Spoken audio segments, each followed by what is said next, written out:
अगर कोई आपको नीचा दिखाना चाहता है तो इसका मतलब है कि आप उससे पहले से ही ऊपर हो। जिंदगी जीने के लिए मिली है, इससे लोग क्या सोचेंगे यह सोचने में बर्बाद मत करो। किसी के बुरे वक्त में उसका हाथ पकड़ो, सहारा दो, उसे हिम्मत दो, क्योंकि बुरा वक्त थोड़े समय में चला जाएगा लेकिन वह आपको दुआ जिंदगी भर देता रहेगा। मनुष्य सुबह से शाम तक काम करके उतना नहीं थकता जितना चिंता और क्रोध के एक क्षण में थक जाता है। संबंध परमात्मा से अच्छे बना लो तो तुम्हें किसी की जरूरत नहीं पड़ेगी, तुम खुद सबकी जरूरत बन जाओगे।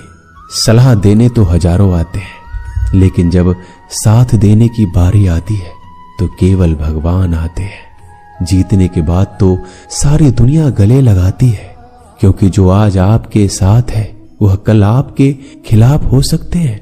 बिना मतलब के कोई आपकी इज्जत नहीं करेगा, लेकिन खुद को इतना काबिल बनाओ कि लोग बिना मतलब के भी आपका इज्जत करें। भगवान कहते हैं सोने से पहले तुम सबको माफ कर दिया करो और तुम्हारे जागने से पहले मैं तुम्हें माफ कर दूंगा। भगवान ऑक्सीजन की तरह है जिन्हें आप देख नहीं सकते लेकिन उसके बिना आप रह भी नहीं सकते। कोई और तुम्हारी मदद नहीं कर सकता, अपनी मदद स्वयं करो। आप खुद के सबसे अच्छे मित्र हैं और सबसे बड़े दुश्मन भी। इंसान तब समझदार नहीं होता जब वह बड़ी बातें करने लगे, बल्कि समझदार तब होता है जब वो छोटी छोटी बातों को समझने लगे। आप किस समय सही थे इसे कोई याद नहीं रखता, लेकिन आप किस समय गलत थे ये सब याद रखते हैं। सब दुख दूर होने के बाद ही मन प्रसन्न होगा, यह आपका भ्रम है। मन प्रसन्न रखो, सब दुख दूर हो जाएंगे, ये हकीकत है। किसी भी व्यक्ति की कोई भी बात बुरी लगे तो दो तरह से सोचो। यदि व्यक्ति महत्वपूर्ण है तो भूल जाओ और बात महत्वपूर्ण है तो व्यक्ति को भूल जाओ।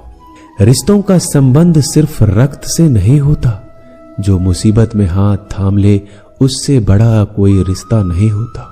भगवान कहते हैं तुम सब कुछ मुझे सौंप दो, सारा दर्द परेशानी, और बिल्कुल हल्के होकर मुझे याद करो।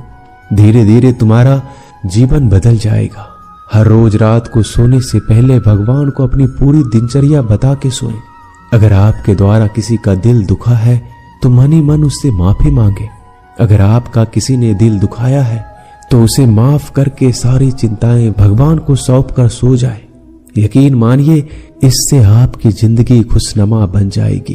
क्रोध बोला हुआ एक शब्द इतना जहरीला हो सकता है कि आपकी हजार प्यारी बातों को एक मिनट में नष्ट कर सकता है। सबको हंसाना लेकिन किसी पर भी हंसना मत। सबके दुख बांटना लेकिन किसी को दुखी मत करना।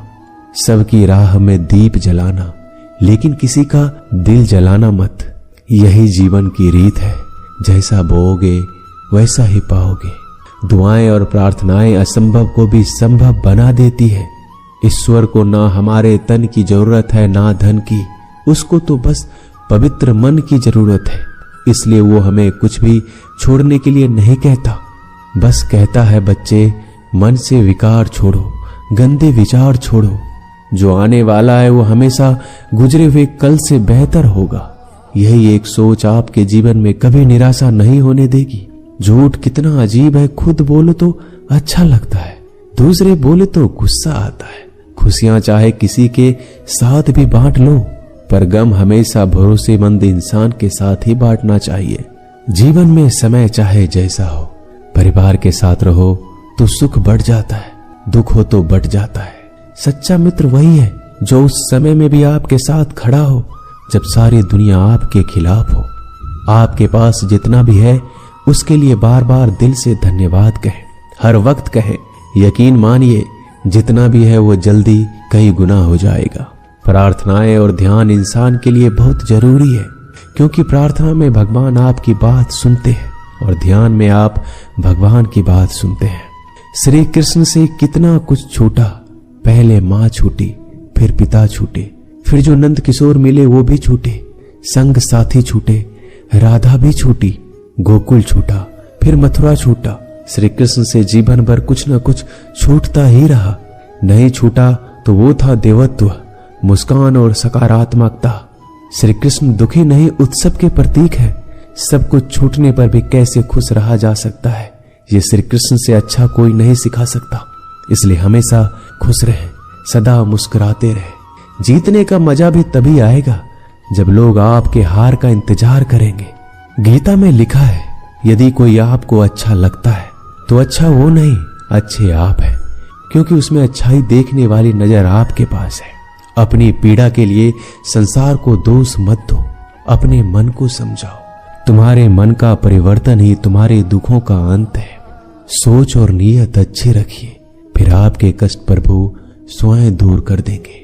याद रखना, भगवान से कभी उम्मीद छोड़ना नहीं और दुनिया वालों से कभी उम्मीद रखना नहीं। सुख दुख एक सिक्के के दो पहलू है। जहां सुख होगा वहां दुख भी होगा, जहां दुख होगा वहां सुख भी होगा।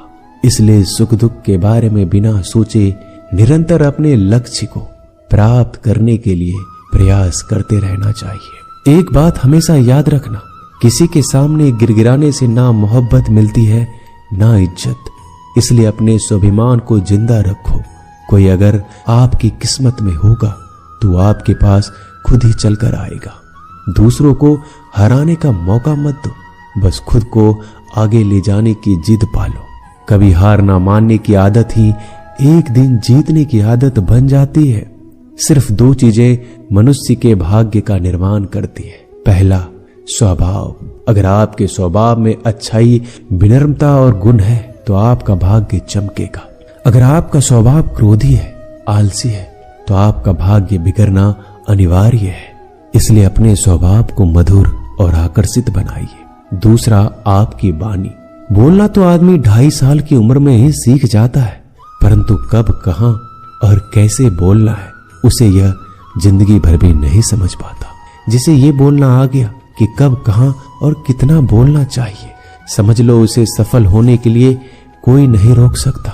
पिता से बड़ा कोई सलाहकार नहीं, माँ की छांव से बड़ी कोई दुनिया नहीं, भाई से अच्छा कोई भागीदार नहीं और बहन से बड़ा कोई शुभ चिंतक नहीं। इस मतलबी दुनिया से कोई मतलब ना रखो, और मतलब रखना है तो अपने मतलब से मतलब रखो। दुआएं मांगने से किसका भला होता है, मिलता तो वही है जो हमने बोया होता है। तुम नीचे गिर के देखो, कोई नहीं आएगा उठाने। तुम जड़ा उड़कर तो देखो, सब आएंगे गिराने। एक बात हमेशा याद रखना, अगर शराब की दुकान पर बैठकर दूध पियोगे तो तुम्हें शराबी का ही दर्जा मिलेगा, और किसी मंदिर में बैठ के पानी भी पियोगे तो तुम्हें एक संत का दर्जा दिया जाएगा। इसलिए आप किसके साथ उठते बैठते हो ये बहुत मायने रखता है। दोस्तों, आशा करता हूं कि आपने इस वीडियो से बहुत सारी सीख ली होगी। मिलते हैं जल्दी एक नए ज्ञानवर्धक वीडियो में। धन्यवाद। अपना ख्याल रखिएगा।